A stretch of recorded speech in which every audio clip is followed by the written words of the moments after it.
mercy of waves, like a man moving slowly and tremulously and making big efforts just trudging along, a shadow of himself. They seem to have lost their way and know not even where they want to go.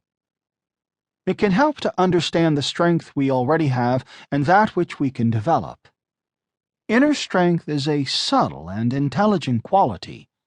We learn to read reality in other ways, use new strategies, forge our character, retrain forgotten abilities, change the way we relate, and tap our own resources. More important still, each of us is faced with a basic dilemma. Are the events of my life the results of forces over which I have no say, or can I in some way mold my existence? If I can see that my life is not governed by factors extraneous to me, but is, at least in part, decided in my inner world, I will find surprising new strength. And I will realize that this strength originates in a faculty that is too often forgotten, a central function often confused with thinking or impulse or emotion, but having its own distinct existence.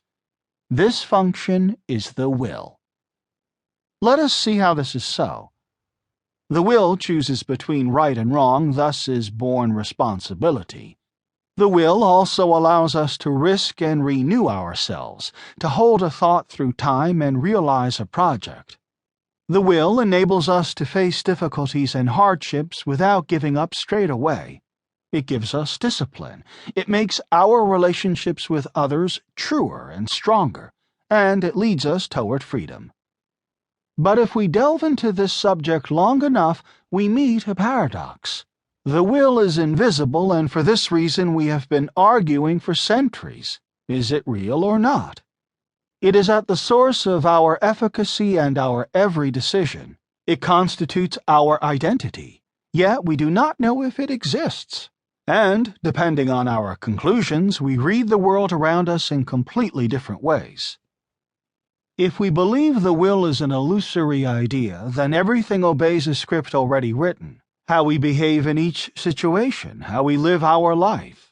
The delinquent who has just snatched a bag has a faulty brain. The student with poor results has no future. How and when we get sick has nothing to do with us. The thoughts that run through our head are just electrochemical processes for which we are not responsible. In short, we are made this way, and that is the end of the story. If we believe instead in free will, we have, to be sure, many limitations, but ultimately our life is in our own hands. The thief can decide not to steal. The student can learn to use the skills he has. Our health will be, to a fair extent, the result of our choices. The thoughts in our head we can manage ourselves. Our harmful dependencies and habits are perhaps not as inevitable as they seem. And if we are made that way, we can decide to change. Not to acknowledge the will impoverishes and weakens us. To discover and cultivate it can offer huge advantages and produce great personal and social changes.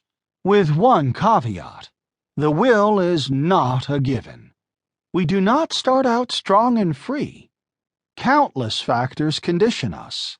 Our genetic makeup, our life circumstances, our history, other forces unknown to us, our own brain.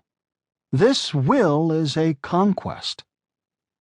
The will is for everybody. At certain times, life may seem unfriendly to us. We may feel it has awarded others and not us with the most desirable gifts. Health and wealth, talent and privilege, may be contacts in high places. Mostly there is nothing we can do. What is, and what is not, is not. Yet one element surely depends on us, and it is the will. Even if we do not have it, we can generate it. We can learn to use it to our own and other people's advantage, turn it into an effective and creative tool. What others seem to have received for nothing, we can gain for ourselves bit by bit. Then we shall feel it truly ours, not a lucky gift, but our very own victory. Nothing can be more democratic. With the will, we give shape to our lives. It makes sense to speak of the danger.